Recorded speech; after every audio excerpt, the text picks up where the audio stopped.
మేడ్చల్ జిల్లా గట్కేసర్ మండలంలోని కొండాపూర్ గ్రామంలో బీఆర్ఎస్ పార్టీకి చెందిన మేకల నరసింహారావు ప్రజలతో మమేకమై మంత్రి మల్లారెడ్డిని గెలిపించాలని కొండాపూర్ గ్రామంలో గడప గడపకు తిరిగి ప్రచారం చేశారు. ఈ సందర్భంగా వారు మాట్లాడుతూ కొండాపూర్ గ్రామం రైతుల గ్రామమని, కేసీఆర్ ఇచ్చే 24 గంటల కరెంటు వల్ల పంటలు సమృద్ధిగా పండి అక్కడి ప్రజలు సంతోషంగా ఉన్నారన్నారు. అలాగే బీఆర్ఎస్ ప్రభుత్వం అందించే ప్రతి ఒక్క పథకం ఇంటింటికి చేరుతున్నాయని సంతోషం వ్యక్తం చేశారు.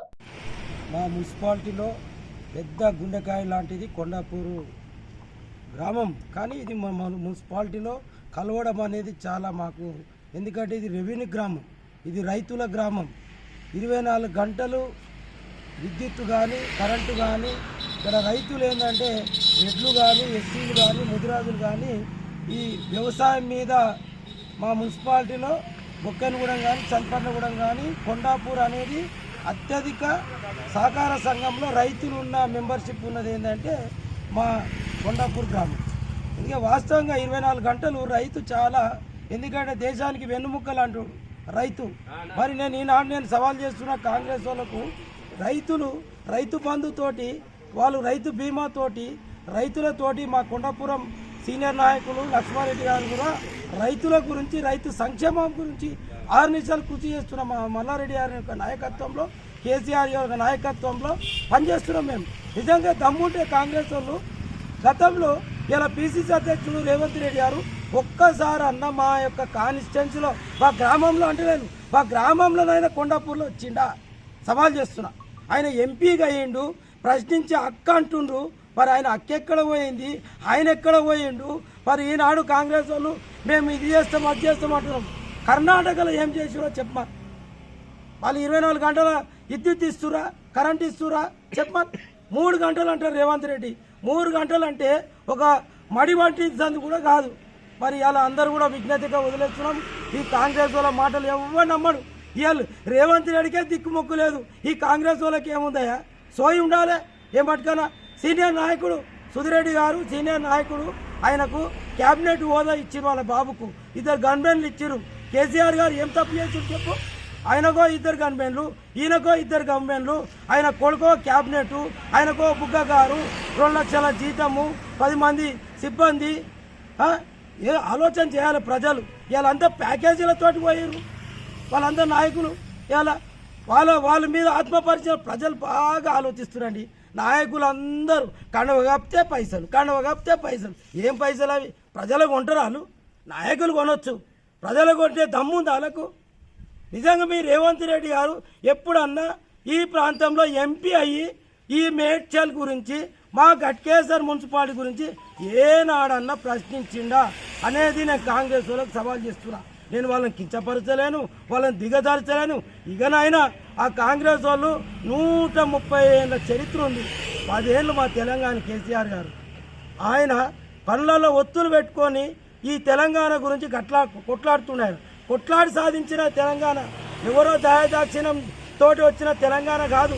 ఇలా వాస్తవంగా నీళ్ళల్లో ఎంబీబీఎస్ 900 మంది ఎంబీబీఎస్ ఒక 5 ఏళ్లలో 2014 నుంచి 2023 వరకు 5,000 మంది డాక్టర్లు కానీ సెంట్రల్ యూనివర్సిటీలో భారతదేశంలో మా తెలంగాణ బిడ్డలు 2,500 మంది పోటీ పడింది. చెప్పమని గత రికార్డు చేయమని. ఉద్యోగాల గురించి దిగమని. ఉద్యోగాలు ఆనాడు 2014లో 24,000 మందికి ఉండే. ఇవాళ 1,00,000 నోటిఫికేషన్ ఇచ్చి 1,93,000 మంది ఫిలప్ చేసిన ఘనత మా సీఎం కేసీఆర్ గారు.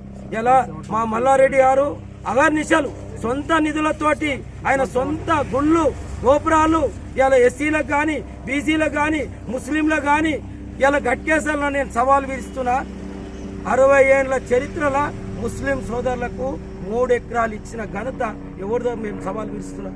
మైనా క్రిస్టియన్ సోదరులకు కానీ ఇలా ఎస్సీ 60 ఏళ్ళు మా యొక్క కోశమ్మ గుళ్ళు కానీ ఇలా ఆయన సొంత నిధులతోటి 120 గుళ్ళు కట్టిస్తున్న చరిత్ర మల్లారెడ్డి గారు. సొంత నిధులతోటి వాళ్ళ బాబు, వాళ్ళ కోడలు, వాళ్ళ కుటుంబం అంతా డబ్బులకు ఆయన కొదవలేదు. డబ్బులు సంపాదించుకుంటానికి రాలేడు. ఆయన సేవ చేస్తానికి వస్తుంది. కావున ఇవాళ మల్లారెడ్డి గారు మా ప్రాంతంలో ప్రాతినిధ్యం వహించడం అంటే మేము పూర్వజన సుప్రము.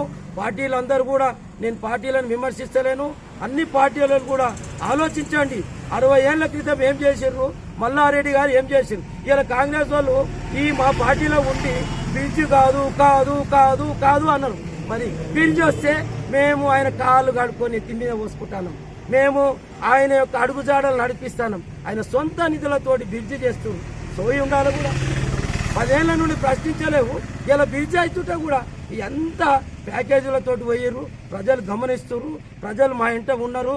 కానీ ఎవ్వరు కూడా అతి భారీ మెజార్టీ మేము గట్కేసాలు ఇవ్వకుంటే రాజకీయాల నుంచి నేను తప్పుకుంటామని మా ఎంపీపీ కూడా ఇలా మాకు చరిత్ర ఉందండి, రాజకీయ చరిత్ర. నాకు సర్పంచ్ ఉంది, ఇలా బండారు దాస్ గారు కానీ మా సర్పంచ్ చేసినాం, వాళ్ళ రామరెడ్డి గారు కానీ జెడ్పీటీ చేసినాం, మా మా మా సీను ఇలా మండల్ ప్రెసిడెంట్ చేసిండు, మా చైర్మన్ ముల్లి జంగయ్య కూడా ఇలా చైర్మన్ అగర్నిషలు ఓర్చలేరు.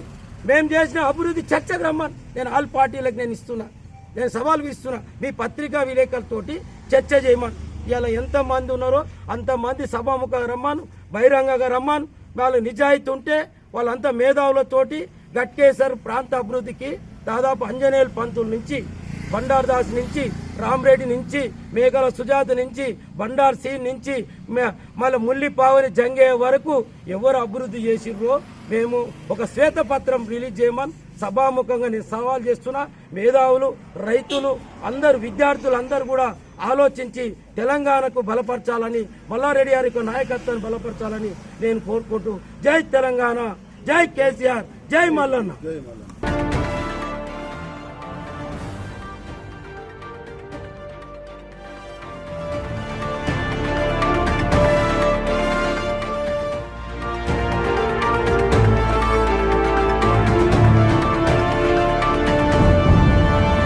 ఆర్టికల్ 3 ప్రకారంగా రాస్తేనే చిన్న రాష్ట్రాల సౌబల్యం అనేది రాస్తేనే ఇవాళ తెలంగాణ వచ్చింది.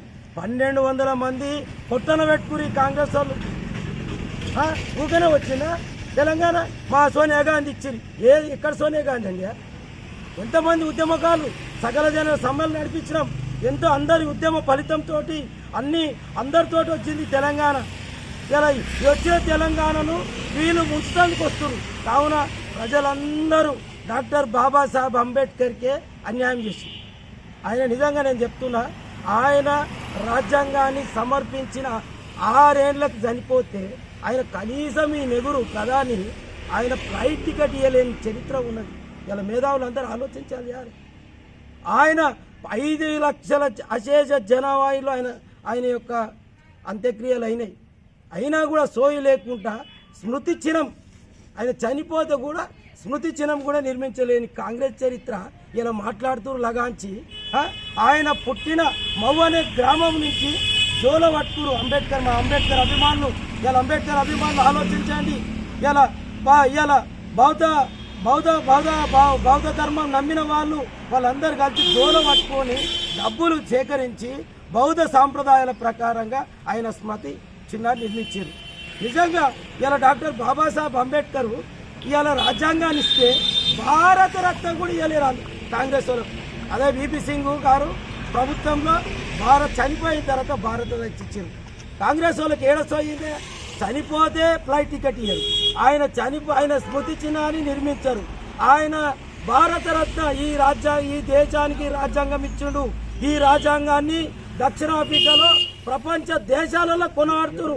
నెల్సన్ మండేలా లాంటి వాళ్ళు ఇంప్లిమెంటేషన్ చేశారు. ఇలా కాంగ్రెస్ వాళ్ళకి దమ్ముంటే ఇలా దళితులకు ఏం చేసినా చెప్పమని సవాల్ విరుస్తున్నా ఇలా.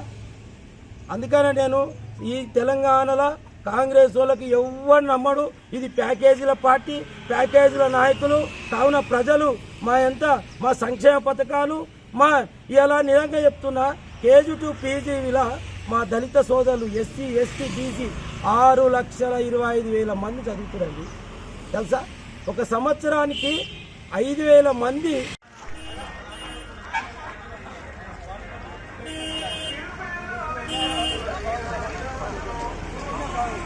గుర్తుకే